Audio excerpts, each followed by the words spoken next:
Welcome to VARINDIA News Hour. Let's talk on how Chinese investments target startup to scale up in developing economics in India. The COVID-19 pandemic has redefined contours of business continuity to lead us to an area of digiwork.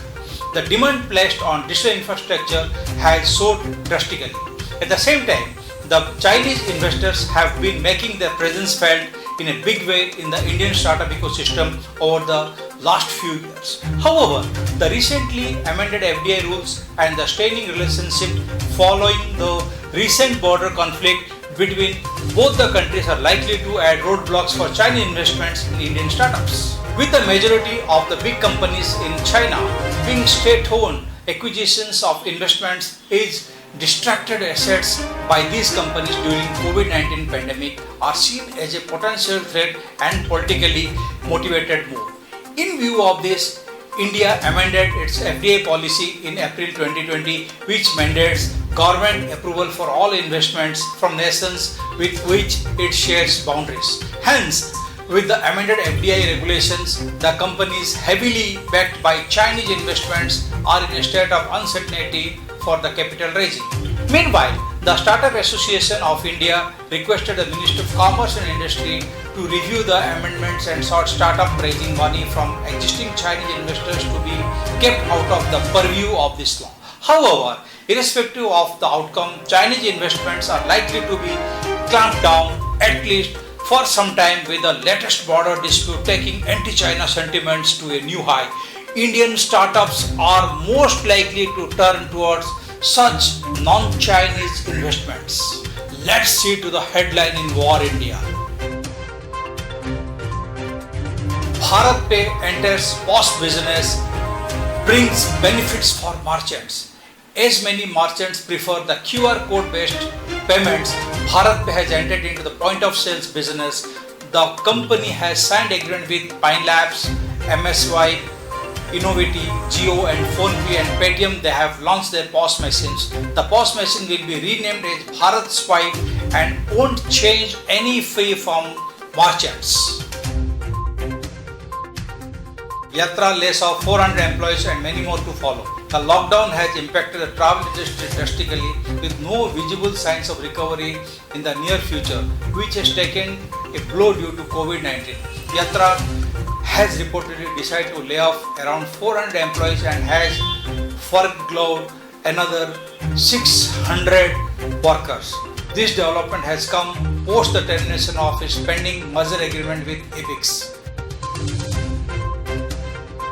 Apple seems to say goodbye to Intel. Tim Cook announces in his keynote address in the event WWDC 20 Apple Silicon, a new ARM-powered processor. Cook says the Mac has had three major transactions in its history: the move to PowerPC, the transition to Mac OS X, and the move to Intel. That said, a new lease of life of the Mac reveals a transition to Apple Silicon, its own ARM-powered silicon in the Macs in the future.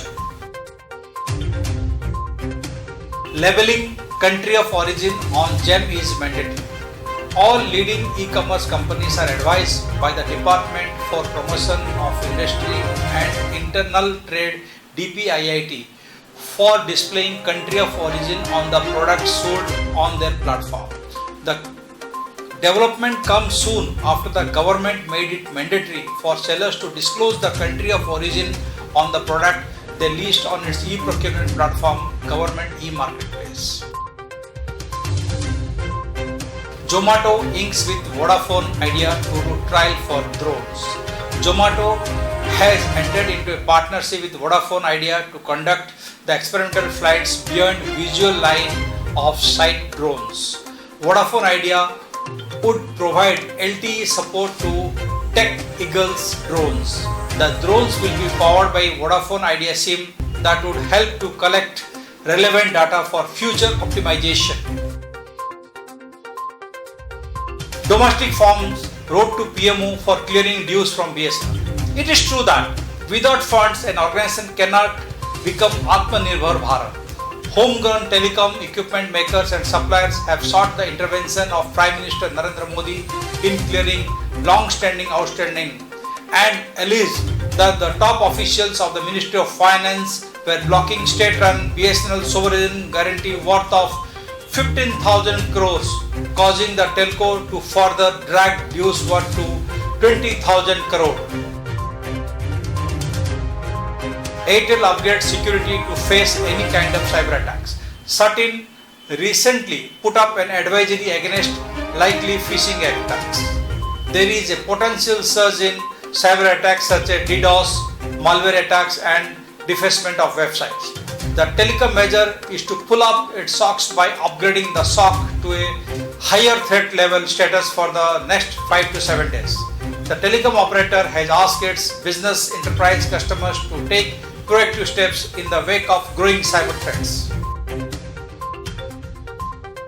Telecom Department to review 4G tender specifications. The Department of Telecommunications will set up a 6-member committee to decide on the tender specifications to upgrade government-owned telecommunications companies BSNL and MTNL's 4G services. The move comes after the government instructed BSNL to not use Chinese equipment for the upgrade, which is likely to cost 7,000 crore to 8,000 crore. The new process will likely disqualify Chinese companies. HCI makes edge computing simple and secure. Hyper-converged infrastructure, which is called HCI, has emerged as a secure, efficient solution for increasing computing power and storage at the edge. The need for enterprises to improve business process, save costs, and keep their employees safe has never been greater. Competition Commission of India is reviewing the $5.7 billion Facebook Jio deal. Before finalizing the transition in its $5.7 billion investment in Reliance Jio platform, Facebook is reportedly seeking legal advice on India's foreign direct investment policy. Engaged the Big Four consultancy firms including PricewaterhouseCoopers, Ernst & Young, Deloitte and KPMG to advise it on the new beneficial ownership that would apply to the proposed investment in Jio. Lastly, a wise person would consider how to do cost optimization and minimize complexities, as the cyber crooks have increased the attack by sending sextortion emails over the last few days. A sextortion or porn scam email is where cyber criminals email you out of the blue to claim that they have implemented malware on your computer and been able to keep tabs on your online activities, along with video recorded from your webcam for creating an embarrassing video that they are going to send to your friends and families, unless you pay them blackmail money, usually somewhere from $1,500 to $4,000 paid in bitcoins. Key takeaway for today is organizations are turning to chat, phones, email, telemedicine portals for remote counseling, health checkups and diagnosis of employees. Digital channels are providing entertainment and online learning modules to families and children. There is a new environment that is ushered in the need to strengthen the cybersecurity framework. IT security professionals who raise their game and protect their company's people, technology and data from new and heightened risk of more sophisticated cyber criminals will be crucial players in the economic turnaround of the business. The next target of the cyber crook are gaming and video streaming, as the global gaming market witnessed a CAGR of 12% during 2020-2025.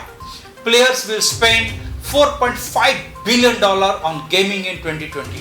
Rising internet penetration is driving the demand of the market.